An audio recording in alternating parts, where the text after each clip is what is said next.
Gear 100% matters. Whoever says gear doesn't matter, but I get where they're coming from. So today, I just wanted to say a little something to introduce Spencer here, who is a filmmaker located. Where are you located, actually? I'm actually located just over the border in Canada. So just over the border from Detroit. I'm about a 30-minute drive from Detroit. Okay. Yep. Okay. Awesome. Yep. So way up in the Great White North. You know what's funny? It's actually more south than Detroit. So it's more south than the U.S. So it kind of dips down a little bit. It dips down. Gotcha. Yeah, exactly. Okay. Yep. Yeah, very good. Yeah, very man. good. Yeah, very cool. And I just wanted to introduce him because he had some content on the Panasonic GX85 that kind of piqued my interest. It was in my recommended videos, and I've done videos on the G85 in the past, which I'm going to be doing more of this year. So I feel like, because some of those were just, 2 years old. So I wanted to, rehash, make those better for this year. And I feel like my audience, those who are watching right now that might be able to benefit from this, we'll keep it informal. So it might be 8, 10, 15 minutes, depending on what we talk about. But just wanted to welcome you and thank you for doing this. Yeah, thank you for having me, Nolan. Yeah, absolutely. So I wanted to start out with just a blanket at the very beginning. How did you get started in video? Not even necessarily paid projects and that kind of thing, but even just when you first picked up a camera and you started filming random things, whether it be with friends or so. How did that all begin? Sure. So growing up, I'll start from very beginning, just real quick. Very young, we had a little Sony Cybershot, my family. You could take 10 to 15 second clips on it. And I grew up just making little videos of myself where I have, I just made funny videos of myself. And now my family has a whole library of blackmail when I get older. It's already coming to me now, but yeah, no, I have that. Yeah. We made videos when I was like 8, 9, Sure. 10. Oh my gosh. Sure. Yeah, I'll never let that see the light of day. I think I was even a little younger. I think like from 5 to 7 or 8, I probably, I made a ton of videos. Yeah. And after that, I've always loved cameras. I loved how it was just interesting to me being able to capture something and replay it. And so when I was 14 or 15, at that time I was already really big in the snowboarding community. And that's actually how I got my start with filmmaking, is from creating snowboard films and snowboard movies. So there was a long period of time there, probably from 14 to 19, I would say. I was creating snowboard films with my buddies, and we were posting them all over the internet and putting them in magazines and whatnot. So that's awesome. So snowboarding and skateboarding, a little bit of skateboarding too. Yeah, for sure. Yeah, that's awesome. I'm actually originally from Vermont, so Killington. I did a little bit of snowboarding back a few years ago. Really enjoyed it, but yeah, that's awesome. Yeah. What kind of gear did you use when you were doing the snowboarding stuff? Was it just like action cameras, or was it big? Yeah, sure. When I first started, I purchased a little Canon Rebel T2i, and I bought, a 8mm fisheye, had a shotgun microphone on there, OG. had a nice little, OG, and had a little kit lens or some type of zoom lens. Even if it wasn't the best, I had a zoom lens, and I didn't even get to the snowboard season by then. That was during the summer, and I saved up all my money to purchase this stuff, and then by the time snowboard season came around, I already ended up selling that gear and purchasing a big prosumer camera, what they used to shoot. It was actually the first camera, I believe, that came out with true 24 progressive frames. It's the Panasonic HVX200 at 1080p. And so I had the HVX200, and then I purchased, it's a very rare fisheye called the Century Extreme fisheye. It's one of the biggest glass elements you'll ever see on a lens. Yeah. So I purchased one of those, and for 3 or 4 years I used that filming. Wow. I take it you probably couldn't get a filter on the front of it or anything like that. No filter. There was some lens hits on that thing that pretty much destroyed my soul. But oh, I'm sure. Yeah. So going into the filmmaking world and that kind of thing, where just to give context, are you a professional? Like, this is your professional full-time gig? Is this you have a job and it's a side gig? Is it hobby? I know everyone's at a different place. Where are you at in regards to that? So from snowboarding, I was able to get into a commercial filmmaking space. I was invited out on set one day and I loved it. And from there, I started working just a day or two a week, and eventually was able to be hired into a creative agency. And while I was working at the creative agency, I built my own brand up. So at the agency, I was working part-time, and on my freelance time or on my own business, I was able to work, all those hours and put all that effort in. So filmmaking's basically been a full-time gig for me ever since. And that's been, 6 years ago or so. That's awesome. Yeah. That's awesome. So you've been pretty much in it completely, like all of your paid time during the week is filmmaking for the past 6 years. Exactly. That's awesome. All my time. Yeah. That's awesome. That's awesome. Yeah. I'm currently working at a ministry in Fishersville, Virginia, and I'd say half of my job is producing content, whether it be photo or video, and then the other half is IT and that kind of stuff. But sure.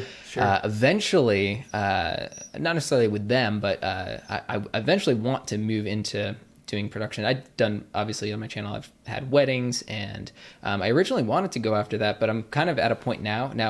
I text you. I was like, hey, I saw your videos, and actually, side note, I had a baby, so it's going to be a while until I can get back to you. But I've just got to reach out to him just to, get the ball rolling. Really, because of that and that family shift, I was like, weddings might not be the best option for me anymore, just because, I don't want to be away, every weekend and that kind of thing. Sure. And so as I'm going to be taking some free advice from somebody who's in it full time right now. If I want to go into that, in a lot of cases, what you're doing is ideal for what I'm really going for too. Like if it's a grab bag between doing side jobs for that or working for a media company as their content creator or videographer, whatever your title is. How would you say someone like myself who's kind of moving in that direction, is it just a matter of continuing to put out good videos? Is it marketing yourself in a different way? Is it, obviously, if you don't have an answer for that, it's so different for every person, but sure. How do you gain those connections and eventually get to that point? Sure. Like you said, putting out videos consistently. That way you're just building up your portfolio. So when you do get interest, you have a solid portfolio where they're not going to think twice about if you're the right choice or whatnot. But to actually get those connections, to get yourself established inside of that part of the industry, more commercial work, less weddings, but more commercial and corporate work. I think it's just a matter of, I think a bit of advice would be to look at agencies in the area, advertising agencies, whatever you want to call them, marketing agencies, creative agencies, and just reaching out, touching base, sure. Letting them know what you do, sending them your portfolio, and just, it's basically a waiting game at that point. But sure. While you're doing that, just keep on creating good work. And that way, when they look at you, they have no doubt. Sure. Yeah, that's great. That's great. Absolutely. So shifting over into the gear talk, which is what everyone seems to be here for. Oh, yeah. So what do you I know I've seen the Blackmagic, I've seen GX85. What are you currently shooting on at this point for your main camera? So main camera, so I kind of divide. I have my main camera for corporate work and commercial work, and then I have my other A camera or main camera for YouTube stuff and weddings too, because I still do shoot weddings. Sure. For my main camera for commercial and corporate, I use the Blackmagic Pocket 4K, and I use my Panasonic S1 as a B camera to the Pocket 4K. And on that note, for my weddings and my YouTube, I pretty much use the Panasonic S1 all the time. That's pretty much the only camera I use for my YouTube content. Besides the GX85, Sure. you know, certain videos, but all the talking head stuff. If I'm talking about a product, usually the shots that I'm using are being shot with the S1. So both cameras have their pros and cons to the specific side of the industry, whether it's corporate or weddings and YouTube. But those are the main cameras that I use. Right. So different tools for the different applications that you're doing Exactly. it for. Yeah. What are your favorite lenses on each of those? So for the Pocket 4K, I would have to say the 18 to 35. That's Love it. That's what I'm shooting on right now. There you go. That's what I'm shooting on right now as well. Nice. I'm actually shooting on the GH5 because I have a GH5 as well. Nice. It's just a little easier since I'm able to see myself with the flip out screen. So that's no, absolutely. I'm on the G85 right now, and it's Sure. Nice. Yep. So the 18 to 35 on the Pocket 4K, super solid, especially when you have it paired up with, you know, a 0.71 speed booster to reduce the crop factor to 1.3 or whatever it is. I think it's a really good full frame equivalent, that range, and it's very versatile. So it's solid. It's so solid. You're able to get really clean images out of it. There's not a ton of character, but for a lot of the work I use the 18 to 35 for, that's perfect. It's perfect to start with a clean slate and then kind of manipulate some things in post to get it. Yeah, that's what I've heard a lot about Sigma, is that they're really solid, like amazing performers optically, but they just lack that little bit of character that you might get from something from other brands and that kind of thing. But I 100% agree with you that it's so sharp, but it's, you know, it lacks a little bit of that. The character and that kind of thing. No, exactly. Go ahead. So do you shoot, so for the GX85, what are some lenses that you typically shoot on with that? Obviously a lot of it's for YouTube, but in general. You're talking about the GX85 specifically or the S1? Yeah, just GX85. Sure. For the GX85, I like to keep it super low profile, super minimal. And that's the reason why I bought the camera. So typically I'll shoot with, or most of the time I'll shoot with the 25mm 1.7. Perfect companion. It's super light, super sharp. You have autofocus if you want to use that. I mean, for video, it's not the best, but for some stuff, you can get away with shooting continuous autofocus for video. So that's the main lens I use on it. It's not super wide, especially on a micro four thirds sensor. It's like 50mm equivalent full frame. But with that said, it's super solid lens. It's inexpensive. So everybody can get their hands on it. And that's why I think I bought one used on eBay for like $110 or something like that. And it's just ridiculous. And if you can't, and you can get really nice stuff out of that. Oh yeah, absolutely. Yeah, beautiful. I mean, beautiful separation depending on how close you are to the subject, but great lens. It's a great lens. Sure. Yeah, awesome. So what about the S1? So for the S1, I bounce between two lenses. For a wider lens, since the S1 is a full frame sensor, I will shoot on a Nikon 24mm 2.8 AIS, older manual lens, but Sure. it covers a full frame sensor since it was built for 35 millimeter cameras. So amazing lens. The Nikkor AIS series have beautiful flares and character and a nice softness to them that is hard to get with modern lenses. Sure. But I love that lens for talking head stuff because I can get a really nice wide frame where I don't have to finagle trying to dial in my focus. I don't want to miss focus. It's a little easier to miss focus on full frame. Sure. And for a tighter lens, I'll use a Nikon 50mm 1.4. And that paired with the S1's full frame sensor is absolutely gorgeous. Absolutely gorgeous. I mean, it's ridiculous. I know some people talk about, don't get too caught up in the depth of field thing, but man, I think we're all suckers for depth of field. It's nice. Yeah, if you show somebody a exact same image with 1.4 versus Panasonic 2517, I mean, exactly. You can tell the difference when it comes to full frame micro four thirds. That's pretty obvious at the same f-stop. Exactly. And I mean, we're trying to engage people that, at least for me, for all my work, I'm trying to engage people that know nothing about cameras.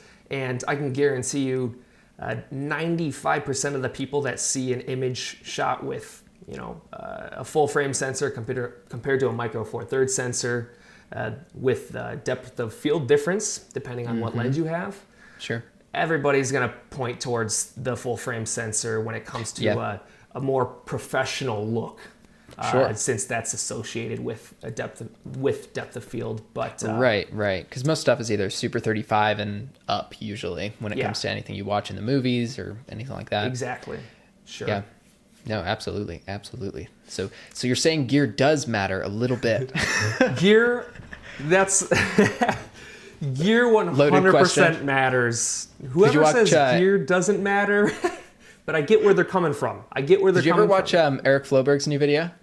I did. The greatest, setting up all the... Oh, it was great. I actually think I got one of the top comments on that video right now. Oh, really? That's awesome. Yeah. It's hilarious because it's like, gear doesn't matter. And I'm like, well, I mean, okay. You reach this law of diminishing returns where it's like you could hand somebody who knows nothing about cameras, red, and they'll be terrible at it. And you could hand you a GX85 and a 25mm. You'll produce something way better. But what you reach this threshold of you can only get so far with a camera, and then you kind of have to upgrade, lens bodies. Obviously, the law of diminishing return applies very much so as you get way up into the cinema range and that kind of thing. But absolutely. But still, you're kind of expanding for your skill set. So exactly, and I think people need to talk about that more. There's a big conversation going that gear might not matter, but if gear didn't matter,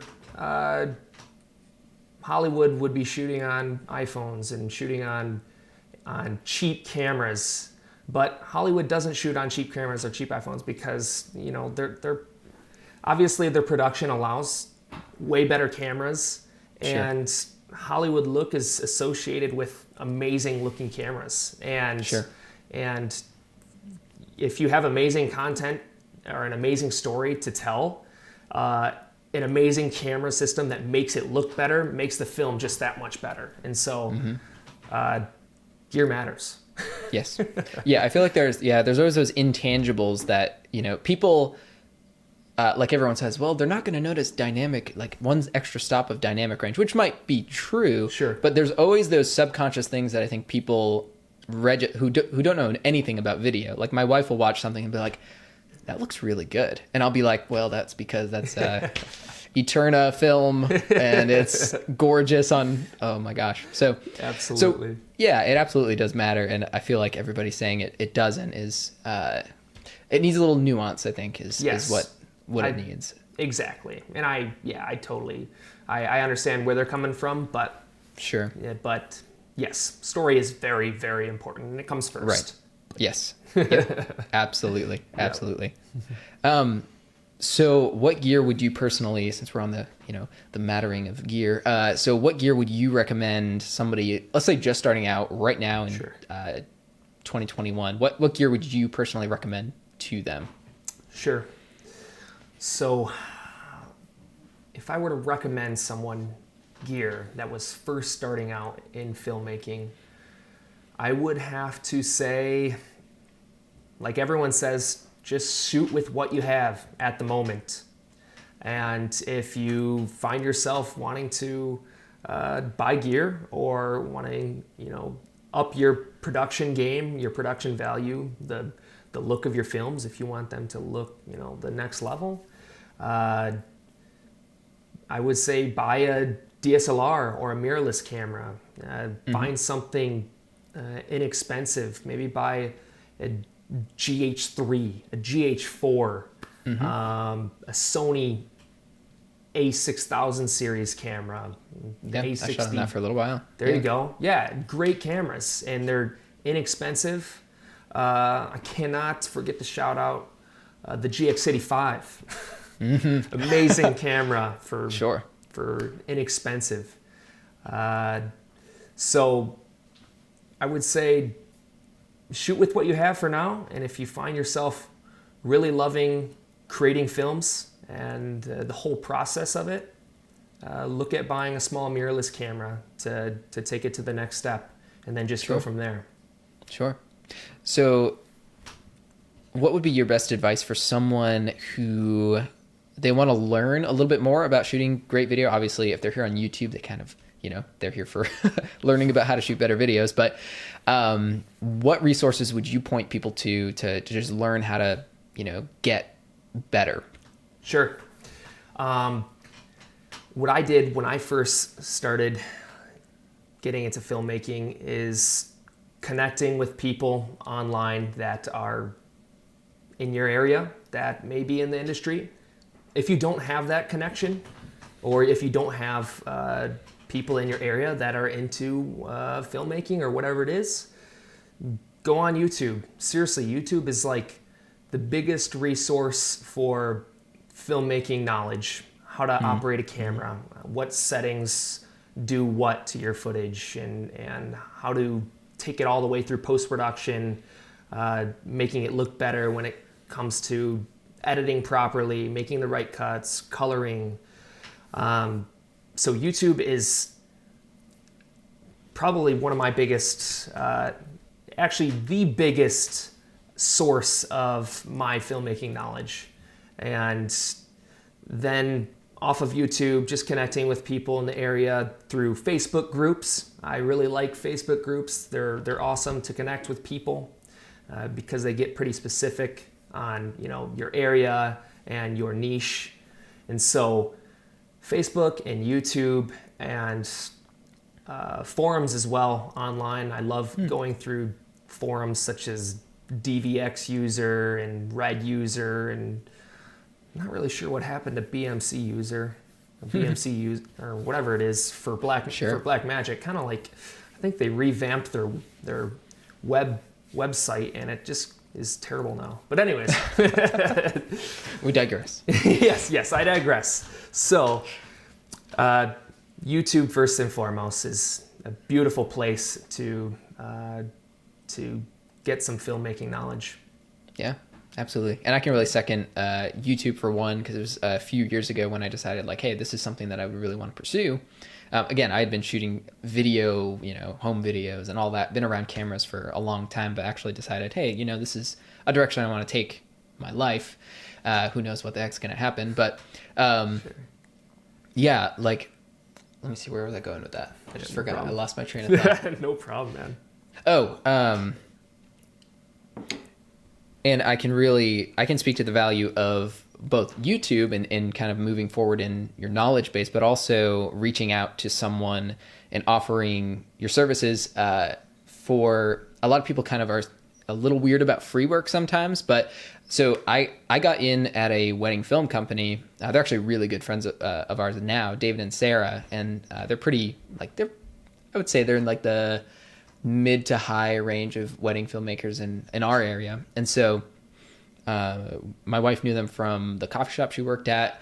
I kind of knew them a little bit, and then I just asked David of David and Sarah one day. I was like, I've been shooting a little bit on my A6000. Would it be okay? I will come to a wedding. I'll carry your bags, and if you just let me ask you questions, I don't even have to shoot a video, and you don't have to pay me. I'll just, set up lights and do all that kind of stuff. And so they were like, well, let us think about it. We'll see if we have one down the road. And so I was thinking that they'd be like, well, maybe not, maybe in a year or two. And so like that week they called me up and were like, hey, we've got one in a couple weeks. Do you want to come? And I was like, sure. And I was thinking I would just be, there with, just being a gaffer or something like that. If weddings have those. And they we get there, and then they hand me a GH4, a monopod, and then a Olympus 25-1.2. And I was just like, they were like, here you go. Bride prep's in there. It's like, we already know you know all the basics. Ask us any questions, and we'll go from there. And they said, we're gonna get this wedding's pretty low key. We're gonna get what we need, so don't feel stressed about it. Which obviously that situation is probably the most ideal there could be for learning and figure things out. And so that was 3, so it's actually been 3 years. So 3 years later, I've got a full season working with them. Hence why I'm, slowing down my own weddings, because I've probably got maybe 10 to who knows how many with them. But that turned into that, from that relationship, from that putting myself out there. But I would never have gotten that job consistently, because they called me up afterwards and were like, your footage looks amazing. Like, we were expecting it to be terrible. They actually said that, because they were like, usually people are terrible. So they were like, It's actually good. Do you want to work for us? And so I couldn't have gotten to that place if I hadn't been spending that entire year learning settings, ISO, aperture, at like shutter speed. Don't crank the ISO on any Micro Four Thirds camera ever. Don't do that. And all those kind of things. Yep. And so, YouTube set me up for that opportunity that I still have going into 2021 and most likely beyond, as they grow and adapt and that kind of thing. So I can 1000% echo that. So what you were talking about when it comes to just offering yourself up and for free, maybe it's for a little pay. Maybe you offer yourself up for a little pay or for free entirely. I'm totally down for doing free work. If you don't even have to know that it's gonna get you work, but that's what gets your foot in the door. Otherwise, when people hear you just yapping your price out there, they're gonna be a little bit more timid and they're not gonna reach out. But if you reach out and put your foot in the door, you got your way in there, and they'll see your footage, and then that basically just gets you in front of them, and they're able to see your work and see how you work. And that's what leads to consistent work, is just doing free work. So even people that are first starting out, if you have to do free work for however long, keep doing it, because you're going to build up all these relationships, and sooner than later, you're going to be getting paid work. Sooner than later. And even if you have been in this industry for however long, it's still a great idea to do free work every now and then, because it's basically marketing for yourself. You're marketing yourself, and you're advertising yourself, and